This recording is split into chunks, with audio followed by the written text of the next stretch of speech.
안녕하세요. 척척박수입니다. 병원에서 이런 말 들어보신 적 있으신가요? 허리 디스크가 있으시네요. 척추관 협착증입니다.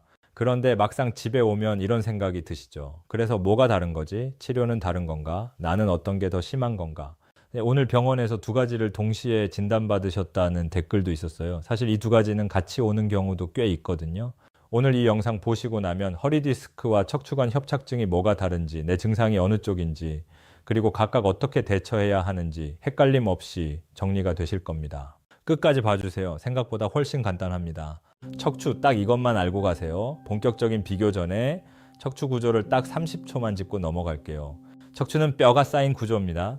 그 사이사이에 디스크라는 쿠션이 있어요. 그리고 이 뼈들 가운데 척추관이라는 터널이 있는데 이 터널 안으로 신경이 지나갑니다. 자, 이걸 기억하세요. 디스크, 뼈 사이에 쿠션, 척추관, 신경이 지나가는 터널. 허리 디스크는 이 쿠션이 문제고 척추관 협착증은 이 터널이 문제입니다. 이것만 기억하셔도 오늘 영상의 절반은 이해하신 겁니다. 우리 척추 사이에 디스크는 가운데에 말랑말랑한 수액이 있고 그 바깥을 섬유륜이라는 단단한 껍질이 감싸고 있습니다. 이게 쉽게 말하면 찹쌀떡 같은 구조예요. 안에 앙금이 있고 바깥에 떡 껍질이 있는 것처럼요. 그런데 이 껍질이 어떤 이유로 찢어지면 안에 있던 수액이 삐져나옵니다. 이게 바로 흔히 말하는 디스크가 터졌다, 즉 디스크 탈출입니다.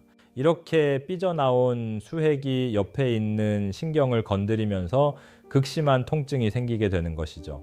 허리 디스크의 대표 증상을 알아볼까요? 먼저 허리 자체보다 다리가 더 아픈 경우가 훨씬 많습니다.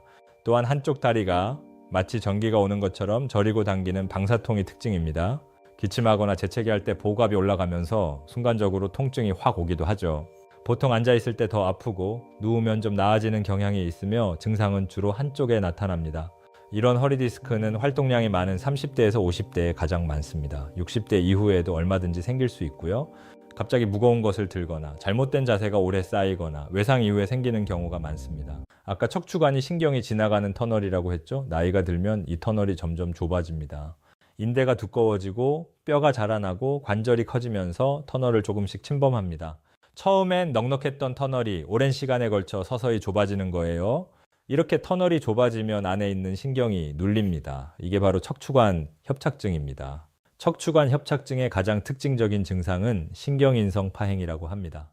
걷다 보면 다리가 터질 것 같고 저려서 멈춰야 합니다. 잠깐 앉거나 쪼그리면 좀 나아집니다. 그러다 또 걸으면 또 아파집니다. 반면에 자전거 타기는 오히려 괜찮습니다. 허리가 앞으로 굽혀지면 터널이 살짝 넓어지거든요. 뒤로 젖히면 더 아프고 앞으로 숙이면 좀 낫습니다. 증상이 양쪽 다리 모두에 나타나는 경우가 많습니다. 척추관 협착증은 60대 이상에서 압도적으로 많습니다. 하루아침에 생기는 게 아니라 수십 년에 걸쳐 서서히 좁아지는 거라서 나이가 들수록 증상이 나타납니다. 요약하자면 척추관 협착증은 터널이 좁아져 신경이 눌리는 병으로 걷다가 쉬어야 하는 증상이 대표적입니다. 허리 디스크와 척추관 협착증, 이 둘의 차이점을 한눈에 비교해 드리겠습니다. 먼저 원인입니다. 디스크는 쿠션이 터진 것이고 협착증은 신경 통로인 터널이 좁아진 것입니다. 연령대는 디스크가 30대에서 50대, 협착증은 주로 60대 이상이며 통증 위치도 주로 한쪽이냐 양쪽이냐로 나뉩니다.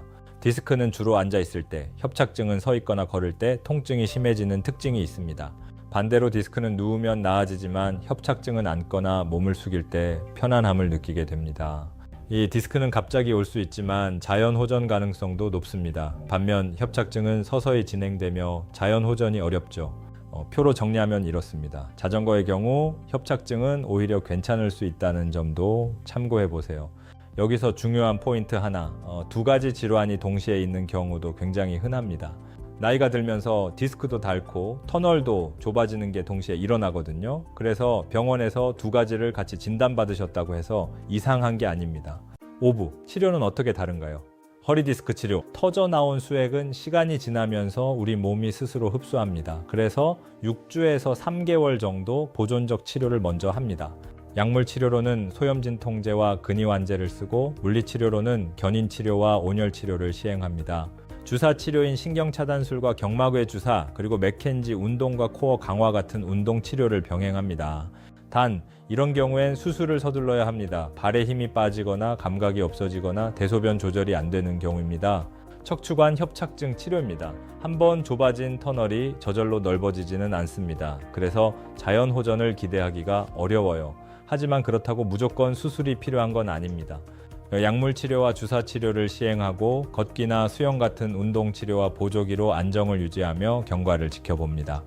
이런 경우엔 수술을 고려합니다. 6개월 이상 치료해도 호전이 없거나 걸을 수 있는 거리가 점점 줄어들고 일상생활이 어려운 경우입니다.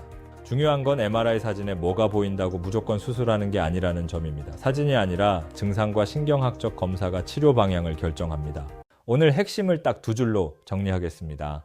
허리 디스크, 이 쿠션이 터진 것, 주로 한쪽 다리 저림, 자연 호전 가능, 척추관 협착증, 터널이 좁아진 것, 걷다가 쉬어야 하는 증상, 꾸준한 관리 필요, 그리고 가장 중요한 한 가지, 진단명보다 지금 내 증상이 어떤지가 더 중요합니다. 같은 허리 디스크라도 신경 기능이 괜찮으면 기다릴 수 있고 같은 협착증이라도 일상생활이 가능하면 수술이 필요 없을 수 있어요. 혼자 판단하지 마시고 반드시 전문의와 함께 결정하세요. 다음 영상에서는 골다공증, 증상 없다가 어느 날 갑자기 척추골절 전에 꼭 보세요로 찾아오겠습니다. 구독과 좋아요는 이런 영상이 더 많은 분께 닿을 수 있도록 도와줍니다. 오늘도 건강하십시오.